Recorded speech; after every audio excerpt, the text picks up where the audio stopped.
Oi, gente! Então vamos dar continuidade à nossa história do Mahabharata a partir do vídeo 5, que foi o vídeo que a gente parou. Então, Krishna resolve ir ao encontro dos Pandavas para conversar com eles sobre esse conflito e essa oposição que estavam, na verdade, gerando um desequilíbrio na ordem cósmica, que na história é chamada de Dharma, a justiça divina que promove a ordem que rege o movimento cósmico mantenedor de toda a vida. Bom, Krishna aconselha os Pandavas. Os irmãos então resolvem ir até o rei Dhritarashtra, que os recebe em Hastinapura. No momento que Dhritarashtra recebe os Pandavas após a notícia de que eles não haviam morrido no incêndio, que Dhritarashtra fazia de conta que não tinha percebido que tinha sido provocado pelo seu filho Duryodhana, pois ele sabia do conflito pelo trono que Duryodhana promovia com Yudhishthira. Bom, Dhritarashtra, pensando em promover a paz, resolve então oferecer para os Pandavas metade do reino dos Kurus. Assim, acabava a briga pelo trono. Metade seria de Yudhishthira, metade de Duryodhana. Yudhishthira aceita a proposta com a mesma intenção de acabar com a briga, só que a metade que Dhritarashtra oferece para os Pandavas é um local árido, estéril, desértico, impossível de se viver, de se prosperar, um lugar onde ninguém, não tinha povo, não tinha nada, tinha uma floresta estéril, nas margens do rio Yamuna. E essa floresta chamava Kandavaprastha. Mas Yudhishthira aceita, porque ele pensa, eu vou aceitar, porque o Krishna nos aconselhou a encerrar com essa guerra. E também, Dhritarashtra estava querendo a paz, mas veja só, oferecendo uma terra morta para os sobrinhos e deixando a terra fértil para o filho dele. Bom, e paralelamente a isso, no mundo dos deuses, o Deva, o deus do fogo, que é o Deva Agni, estava com uma certa indigestão, porque ele havia consumido uma grande quantidade de ghee, que é um tipo de manteiga, durante um sacrifício que durou 12 anos. Passados esses 12 anos, Deva-Agni começou a se sentir mal de tanta manteiga. E aí Brahma que é o Deus criador, Deva Brahma, aconselhou Deva-Agni a consumir a floresta de Kandava, que é justamente a floresta estéril que Dhritarashtra deu para os Pandavas. Só que essa indigestão de Deva-Agni começou antes de toda essa confusão. E ele não estava mais aguentando, porque toda vez... Então ele pensou, Deva-Agni resolveu então, de fato, consumir essa floresta. E consumir essa floresta para Agni significava queimá-la inteira. Então, só que toda vez que Deva-Agni resolvia consumir a floresta, acontecia que o deus dos deuses, o Deva Indra, não permitia. Porque antes de tudo isso, Deva Indra tinha amaldiçoado essa floresta, por isso que ela era tão estéril e infértil. E aí toda vez que Devagni tentava queimar, consumir a floresta com o fogo dele para se curar da indigestão, Deva Indra mandava tempestades torrenciais que impediam o fogo de se espalhar, e então Devagni não se saciava da floresta e continuava com indigestão. Mas ele queria seguir os conselhos de Deva Brahma, o Deus Criador. Então, de novo, ele tentava destruir a floresta, consumir a floresta, e Deva Indra não deixava, e eles estavam nessa situação. Quando Deva Agni percebe que estava rolando aquela história com os Kauravas e os Pandavas, e os Pandavas haviam recebido aquele reino de presente onde estava a floresta que ele precisava consumir, ele vai e pede ajuda para Krishna e para Arjuna, explicando a situação, que ele estava com uma baita de uma indigestão, que Deva Brahma havia dito para ele consumir aquela floresta que era estéril, era infértil, mas Deva Indra não deixava. Então, Krishna e Arjuna resolvem ajudar Devagni a consumir a floresta de Kandava. E aí eles se preparam então, porque enquanto Devagni consumia, o plano era, enquanto Devagni estivesse consumindo a floresta com seu fogo, Krishna e Arjuna combateriam Deva Indra para que ele não conseguisse mandar chuvas torrenciais e não conseguisse então apagar o fogo de Deva Agni.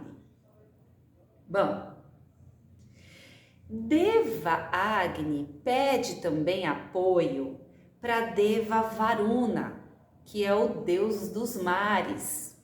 E Deva Varuna resolve apoiar essa situação toda, né, da indigestão do Deva Agni, enfim. Então, o que Deva Varuna faz?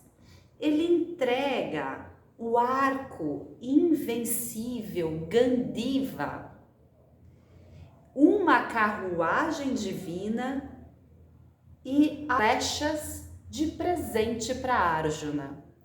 Então, Arjuna ganha esses 3 presentes maravilhosos de Deva Varuna. E para Krishna, Deva Varuna, o deus dos mares, entrega o Sudarshana Chakra, que é uma arma divina do deus Vishnu, que como Krishna era avatar, ele acaba recebendo nessa situação o Sudarshana Chakra. Bom, se trata de um disco giratório com 108 arestas serrilhadas, uma poderosa arma divina que elimina o mal, garante a ordem e a justiça do Dharma. Esse disco divino também simboliza a roda do tempo, mostrando trazer as consequências das ações.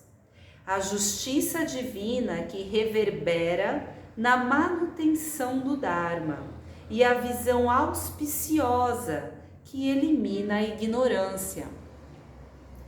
Krishna também recebe de Deva Varuna Kaumodaki, que possui imensa força e poder de destruição. Essas 2 armas pertencem a Deus Vishnu e Krishna, como eu disse, as recebe por ser avatar desse Deus. Bom, começa a situação e Devagni vai lá consumir a floresta que poderia tirar ele daquela angústia, aquele mal-estar, não é? De tanta manteiga que ele consumiu.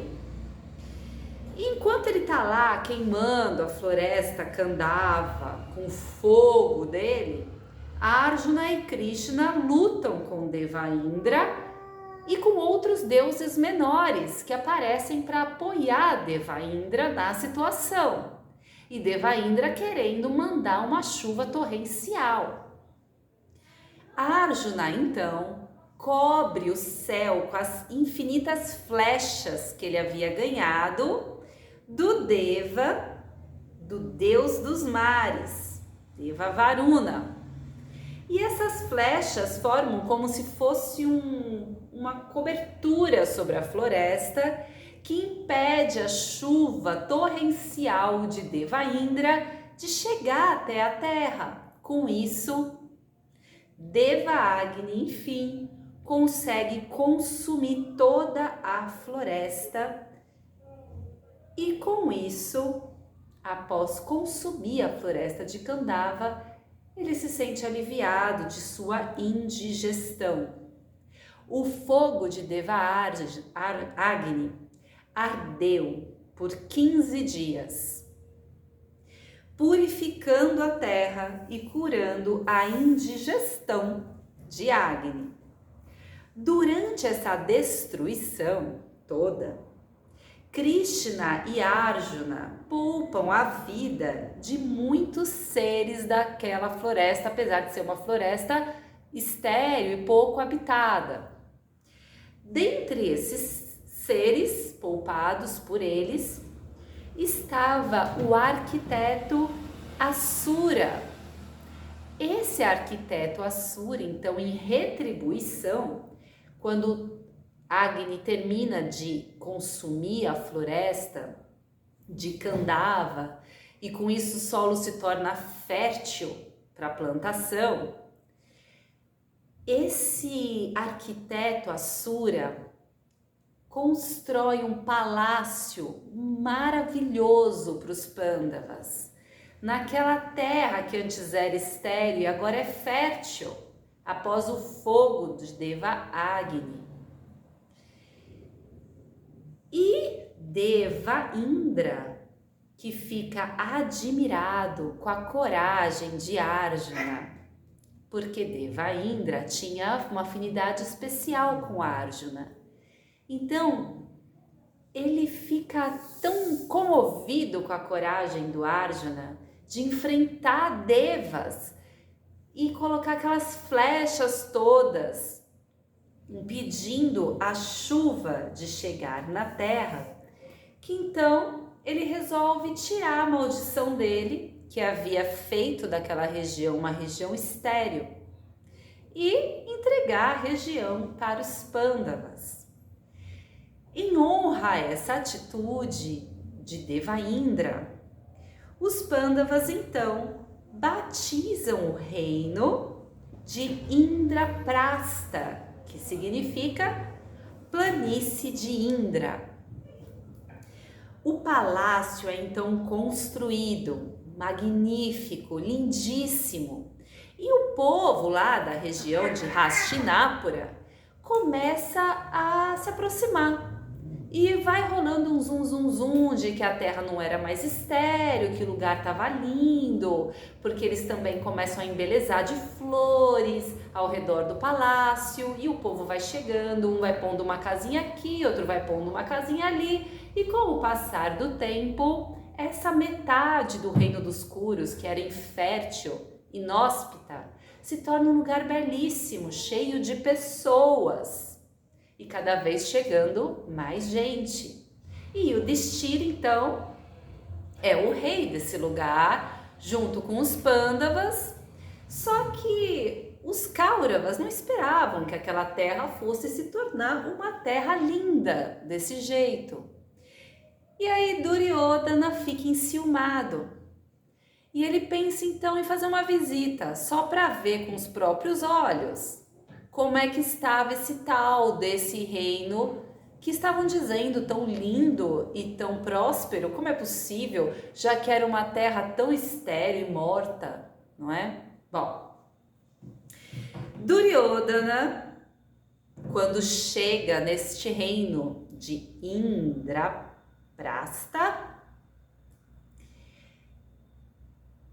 fica surpreso de ver aquela beleza toda e meio com uma inveja e um ciúmes, ele vai se aproximando do palácio lindíssimo que aquele arquiteto incrível construiu, após ter sido salvo por Krishna e Arjuna. E aí, bem na entrada, assim, do palácio, bem maravilhoso, né? Havia um lago ornamental, muito bonito.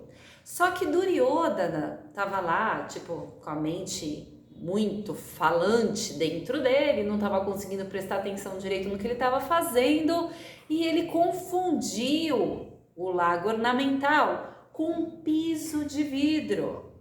Ele não percebeu que era água. E aí ele foi andando e tibum, caiu na água e ficou todo molhado. E quem é que estava lá? Draupadi. Quando a Draupadi vê, ela começa a rir da cara de Duryodhana. Ri gostoso mesmo. E diz para Duryodhana que se não bastasse ele ser um príncipe, filho de um rei cego, ele também era cego e por isso tinha caído naquela água. Bom, Duryodhana já estava se sentindo humilhado de estar molhado ali na porta daquele palácio maravilhoso, que ele achou que os primos iam ficar mortos de fome numa terra infértil. Já estava furioso porque os primos estavam vivos e ainda uma mulher tirando sarro da cara dele, rindo da cara dele. Duryodhana sai daquele palácio morto de raiva da Draupadi, querendo vingança da Draupadi.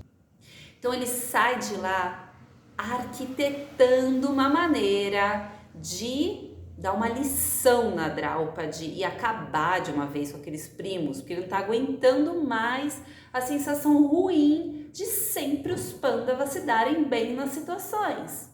E Duryodhana volta para casa direto para conversar com um tio político. Eles resolvem promover um jogo de dados, mas de dados viciados. A ideia deles é fazer um jogo com Yudhishthira, mas um jogo, uma trapaça. Com esses dados viciados, eles sabiam que Yudhishthira não tinha como ganhar, que eles iam ganhar o jogo de dados por bem ou por mal. Então eles mandam para Yudhishthira esse convite para um jogo de dados, e naquele momento, naquela época, você ser convocado para um jogo de dados como rei, você tinha que aceitar. Você não podia dizer, ai, não vou, porque era como se você estivesse se acovardando. E Yudhishthira não pensou que os dados fossem estar viciados. Vai Yudhishthira, junto com Bhima, Arjuna, Nakula, Sahadeva e Draupadi. Então eles estavam prontos para o jogo.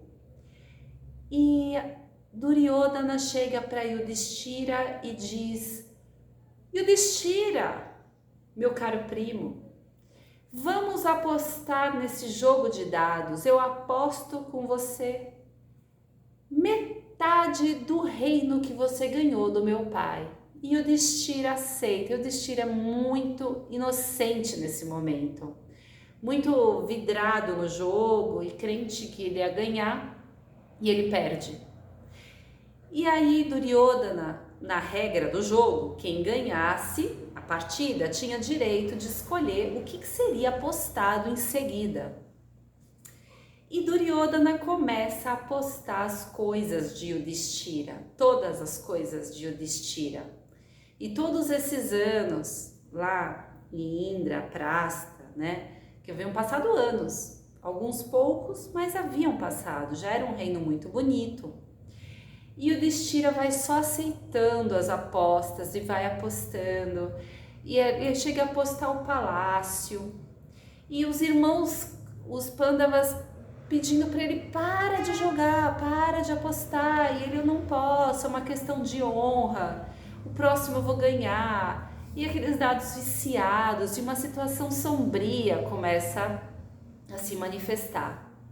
E Yudhishthira vai apostando, vai apostando, vai apostando, até que ele perde tudo que ele tem para o jogo de dados viciados.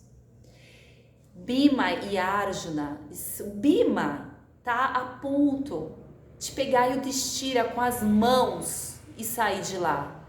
Mas Yudhishthira era o mais velho, então eles tinham que se submeter à liderança de Yudhishthira. Chegou um momento que Duryodhana começou a apostar pessoas. E Yudhishthira então perde Draupadi. Duryodhana aposta a Draupadi e ele perde.